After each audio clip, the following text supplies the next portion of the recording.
TV.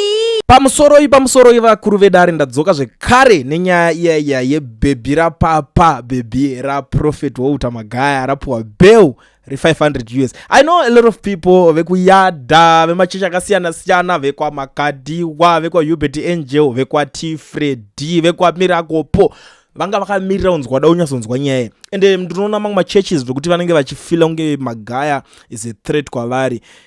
Panguva ine vakanzwa kuti mukadzi wacho abuda, hana dzatomboita kakurohwa nehana, so kuti saka abuda. Cause unoziva chinoitika pamachechi kana matanga kutorerana vanhu, muzoti he is the papa umwari so powerful and that popular.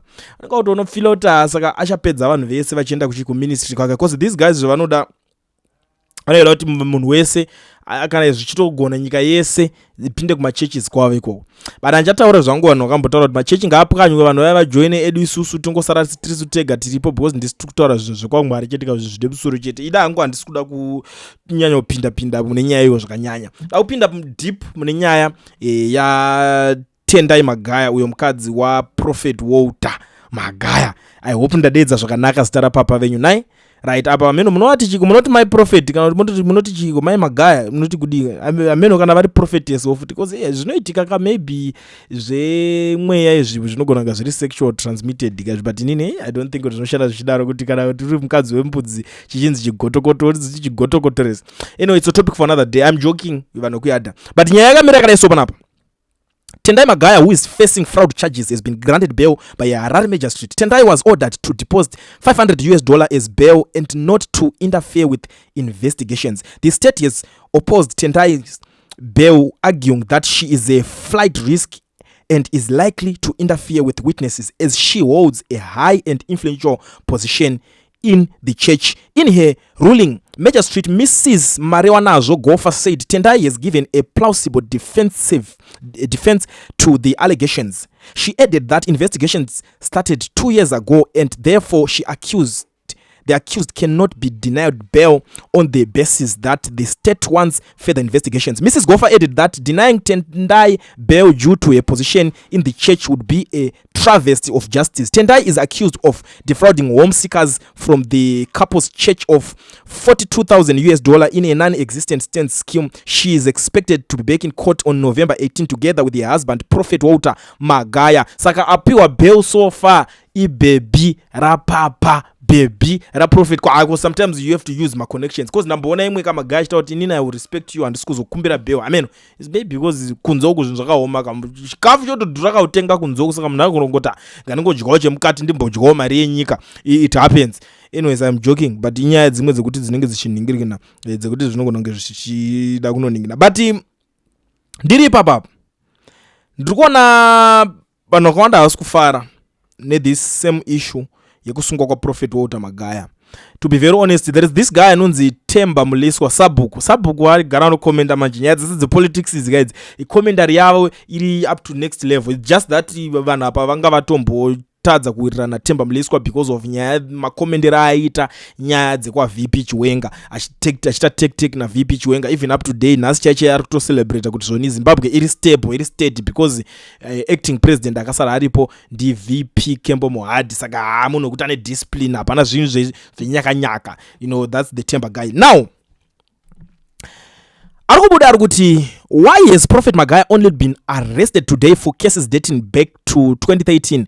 Why has it taken this long? Is this testament to painstaking investigations by the police, or it's actually delayed justice, which amounts to the same being denied? Munenge muchijikiswa mari here. That's why I argued that many criminals are roaming around out there due to corruption. Some of us are promptly arrested once there is a whip of a crime and we only get cleared by the courts. Secondly, where is the sense in reinstating such a high-profile individuals with handcuffed as if he will flee? This wasn't necessary except to try and demean him.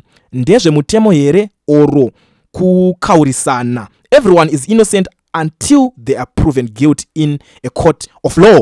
Saka pari kunzi imi ne status ina Prophet Walter Magaya, but ine hangu ndakambozvifila honestly, ndakambozvifunga kuti iwe papa vanhu namatira vanhu ngani come out. Saka ini ndakafila ndikati since wakomana vachiti vane mweya munhu unonongona matirwa kwa manifest uri mpurisa futi ukadona. Saka maybe wakati gari tavaisa mahandcuff anonga aunzwa nyaya dzemubhaibheri kuti ninga akazodambura mahandcuff takadambuka ega Paul naSilas vaimba vari mutorongo manhingirikini vakangobuka vapanze jeri radonha mahandcuffs adambuka saka vanangada kutraya futi kutotesta mamiracles vanozviita mapurisa mahandcuffs takapapakazokodo saka kumwe chikuni kwakuda kuzama kuda but Temba Mliswa ari kuzvioppose ari kuti no Magaya munhu anozikanwa munofunga kuti anotiza anogona kumhanya here anomhanya achienda kupiko.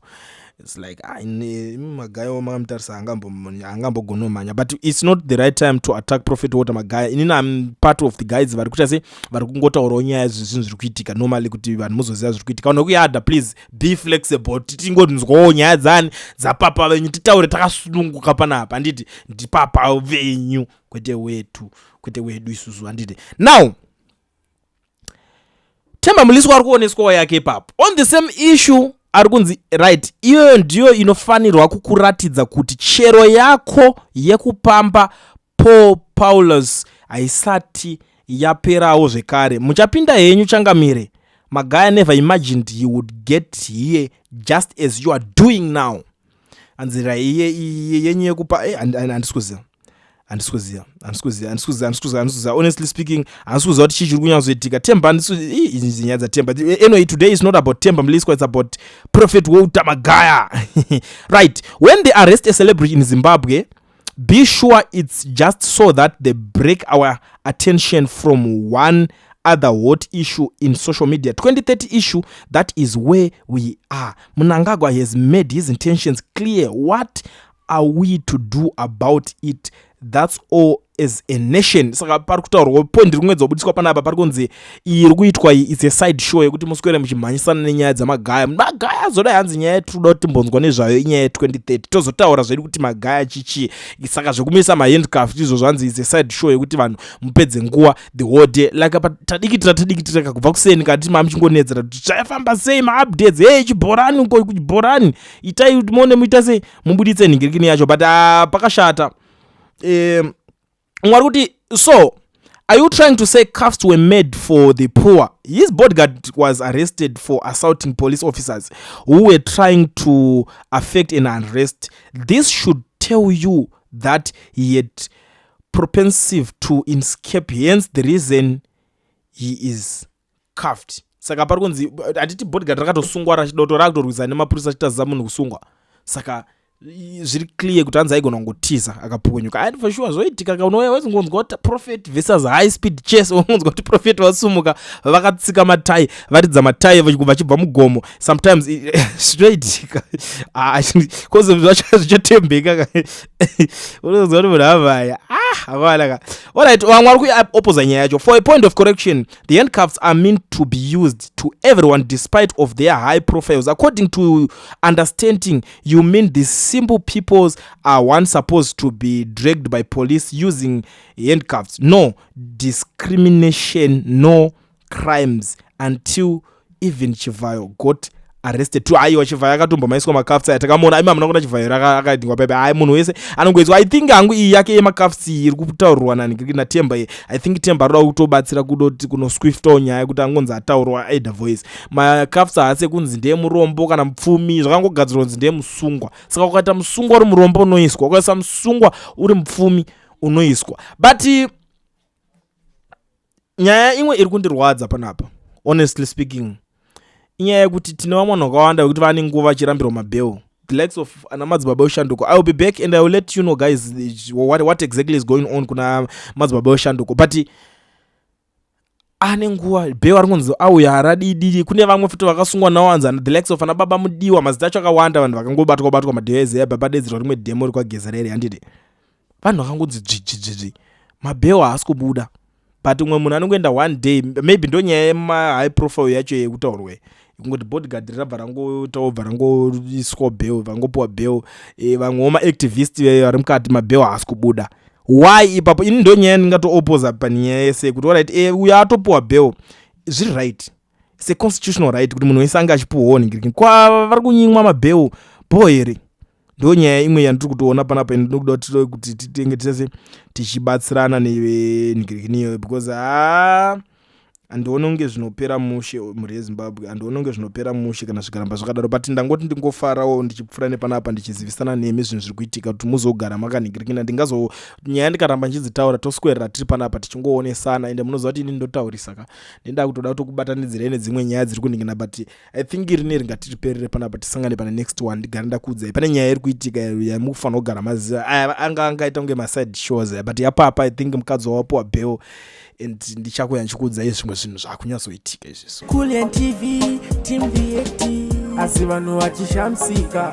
Kulian TV haichadzika, saka subscribe wozolaika, nechawana zvisapana chichazosha. Everybody say Kulian yeah. Information is brilliant yeah. Everybody say